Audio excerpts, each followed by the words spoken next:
दोस्तों, कहने को तो भारत और चीन अभी शांत हैं, लेकिन हकीकत कुछ और ही है। चीन एक बहुत ही घटिया और चालाक देश है जो न केवल भारत से उलझने की तैयारी कर रहा है, बल्कि ताइवान, फिलीपींस और वियतनाम जैसे कई छोटे देशों को निगलने की फिराक में है। ताइवान पर तो उसने 2027 तक कब्जा करने की बाकायदा डेडलाइन दे रखी है। चीन पूरे के पूरे ताइवान को अपना हिस्सा बताता है और वहां के लोकतंत्र को खत्म करना चाहता है। लेकिन अब हालात बदल चुके हैं। चीन अब भारत की मिसाइल टेक्नोलॉजी से बुरी तरह कांप रहा है। हाल ही में हुए ऑपरेशन सिंदूर में चीन ने अपनी आंखों से देखा कि कैसे भारत की सिर्फ एक मिसाइल ब्रह्मोस ने पाकिस्तान के डिफेंस सिस्टम की धज्जियां उड़ा दी थीं। उस वक्त चीन भी चाहकर कुछ नहीं कर पाया था। आज पूरी दुनिया भारत की इस मिसाइल को खरीदने के लिए लाइन लगाकर खड़ी है। इसी बीच एक ऐसी खबर आई है जिसने बीजिंग में बैठे ड्रैगन की नींद हराम कर दी है।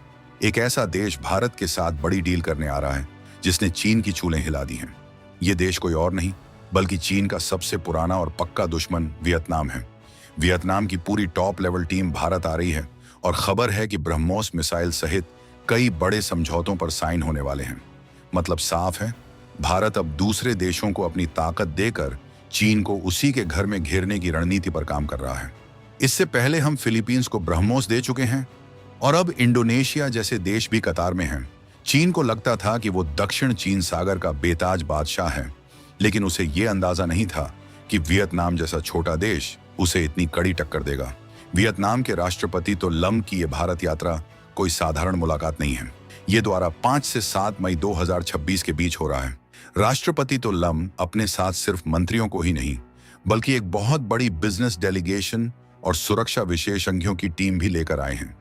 इसका मतलब ये है कि दोनों देश सिर्फ चाय बिस्किट पर चर्चा करने नहीं आए, बल्कि कुछ ऐसा करने वाले हैं जिससे एशिया का नक्शा और ताकत का संतुलन हमेशा के लिए बदल जाएगा।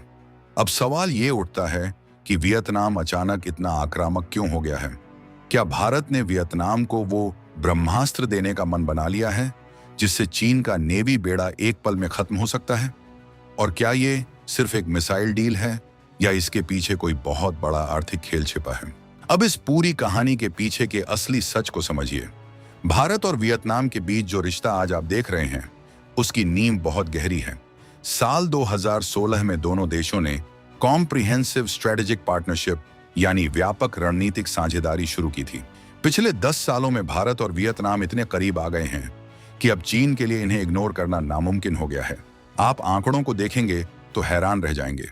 साल 2016 में दोनों देशों के बीच व्यापार सिर्फ $5.4 बिलियन था, जो 2025 तक बढ़कर $16.46 बिलियन के रिकॉर्ड स्तर पर पहुंच गया है। ये कोई छोटी उछाल नहीं है, ये चीन के मुंह पर एक बड़ा तमाचा है। 2026 के पहले 3 महीनों यानी सिर्फ पहली तिमाही में ही ये व्यापार $4.8 बिलियन को पार कर गया है, जो पिछले साल के मुकाबले 28% की जबरदस्त बढ़ोतरी दिखाता है। लेकिन बात सिर्फ पैसों की नहीं है, बात है उस सप्लाई चेन की जिसे चीन अपनी जागीर समझता था।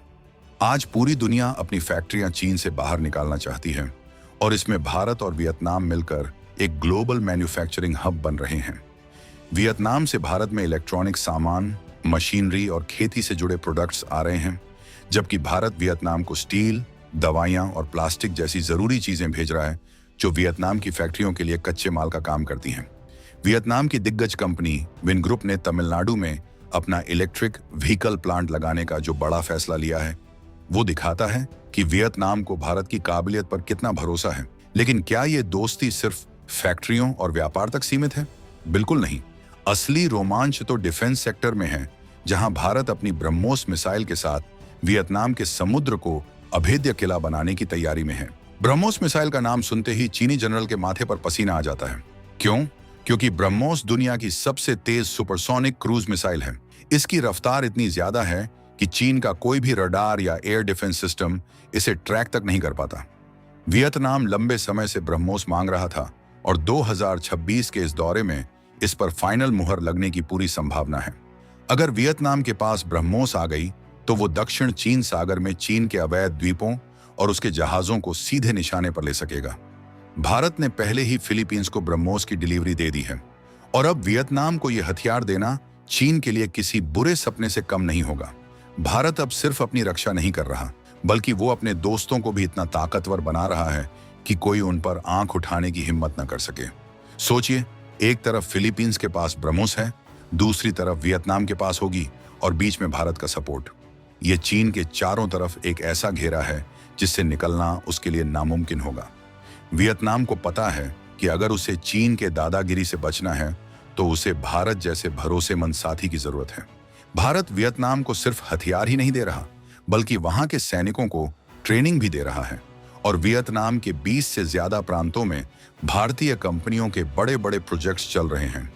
ये एक ऐसी साझेदारी है जो भविष्य की ग्लोबल इकोनॉमी को कंट्रोल करने वाली है। वियतनाम के राष्ट्रपति की इस यात्रा का सबसे बड़ा मैसेज यही है कि अब एशिया में सिर्फ एक ही बॉस नहीं रहेगा। भारत और वियतनाम मिलकर चीन के उस घमंड को चूर चूर कर रहे हैं कि मैन्युफैक्चरिंग और टेक्नोलॉजी में उसका कोई मुकाबला नहीं है। अब थोड़ा डीप डाइव करते हैं कि ये पूरी स्ट्रेटेजी काम कैसे करती है। चीन की सबसे बड़ी ताकत उसकी सप्लाई चेन है, जिसे वो दुनिया को ब्लैकमेल करने के लिए इस्तेमाल करता है। लेकिन भारत और वियतनाम ने अब चाइना +1 की नीति अपना ली है। मतलब अगर दुनिया को चीन से सामान नहीं लेना है तो उनके पास भारत और वियतनाम जैसे मजबूत विकल्प मौजूद हैं। सेमीकंडक्टर, इलेक्ट्रॉनिक्स और डिजिटल टेक्नोलॉजी में भारत की जो पकड़ है और वियतनाम की जो मैन्युफैक्चरिंग क्षमता है, वो दोनों मिलकर चीन के बाजार को हड़प रहे हैं। ये एक आर्थिक युद्ध है जिसमें भारत ने वियतनाम को अपना सबसे बड़ा पार्टनर बना लिया है। 2026 के पहले क्वार्टर के आंकड़े बताते हैं कि वियतनाम के एक्सपोर्ट में जो उछाल आई है उसमें भारतीय कच्चे माल का बहुत बड़ा हाथ है। वियतनाम के राष्ट्रपति तो लम का ये दौरा इसलिए भी महत्वपूर्ण है क्योंकि वो खुद एक बहुत ही दूरदर्शी नेता माने जाते हैं। उन्होंने भारत आने से पहले अपनी टीम को साफ निर्देश दिए थे कि भारत के साथ सेमीकंडक्टर और ग्रीन एनर्जी में बड़े समझौते करने हैं। भारत का सॉफ्टवेयर और वियतनाम का हार्डवेयर जब एक साथ मिलेगा तो बीजिंग की टेक कंपनियों के लिए सरवाइव करना मुश्किल हो जाएगा। साथ ही टेक्सटाइल और फुटवियर सेक्टर में भी दोनों देश मिलकर ऐसी चेन बना रहे हैं जो अमेरिका और यूरोप के बाजारों पर कब्जा कर लेगी। इससे न केवल भारत में रोजगार बढ़ेगा, बल्कि वियतनाम की अर्थव्यवस्था को भी नई ऊंचाइयों पर ले जाएगा। लेकिन क्या चीन इस बढ़ती दोस्ती को चुपचाप बैठकर देखेगा? बिल्कुल नहीं। चीन ने वियतनाम को धमकाने की कई कोशिशें की हैं, लेकिन भारत के साथ खड़े होने के बाद वियतनाम का कॉन्फिडेंस 7वें आसमान पर है। चीन अक्सर दक्षिण चीन सागर में वियतनाम के तेल और गैस निकालने वाले जहाजों को परेशान करता है। वियतनाम चाहता है कि भारत की ओएनजीसी वहां और ज्यादा खुदाई करे और उसे सिक्योरिटी कवर मिले। भारत ने भी साफ कर दिया है कि वो अंतर्राष्ट्रीय कानूनों के साथ खड़ा है। राष्ट्रपति तो लम की इस यात्रा में एनर्जी सेक्टर पर भी बड़े फैसले होने वाले हैं। भारत वियतनाम को रिन्यूएबल एनर्जी और सोलर पावर में मदद करने के लिए तैयार है। ये दोस्ती अब समुद्र की लहरों से लेकर आसमान की ऊंचाइयों तक फैल चुकी है। ब्रह्मोस की डील इस रिश्ते का सिर्फ एक हिस्सा है। असली मकसद तो चीन की उस विस्तारवादी सोच को खत्म करना है जो पूरी दुनिया के लिए मुसीबत बनी हुई है। दोस्तों, भारत का ये कदम दिखाता है कि 2026 का भारत अब किसी के दबाव में नहीं आता।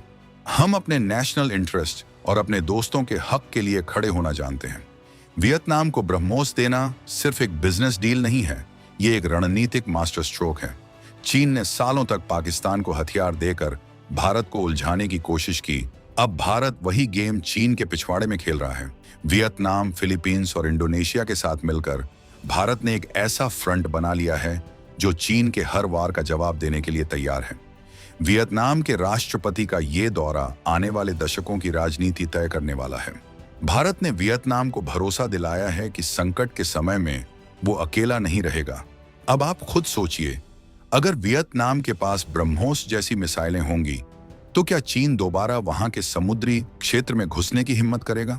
क्या चीन ताइवान पर हमला करने से पहले 100 बार नहीं सोचेगा जब उसे पता होगा कि दक्षिण में वियतनाम जैसा ताकतवर देश भारत के साथ खड़ा है? यह भारत की सॉफ्ट पावर और हार्ड पावर का एक ऐसा मेल है जिसे दुनिया देख रही है और सराहा रही है। वियतनाम और भारत के बीच का यह बढ़ता व्यापार और रक्षा सहयोग असल में एशिया की शांति के लिए बहुत जरूरी है। चीन की तानाशाही को रोकने का यही एक तरीका है कि उसके पड़ोसियों को इतना मजबूत कर दिया जाए कि वो खुद अपनी रक्षा कर सकें। तो लम की यह विजिट एक नए युग की शुरुआत है।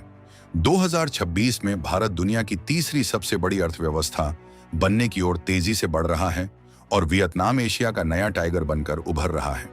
इन दोनों टाइगर्स का मिलना ड्रैगन के लिए अंत की शुरुआत हो सकता है। आने वाले दिनों में जब ब्रह्मोस वियतनाम की धरती पर तैनात होगी, तब असली सस्पेंस खत्म होगा और चीन के पास भागने का भी रास्ता नहीं बचेगा। भारत ने अपनी चाल चल दी है और वियतनाम ने उस पर मुहर लगा दी है।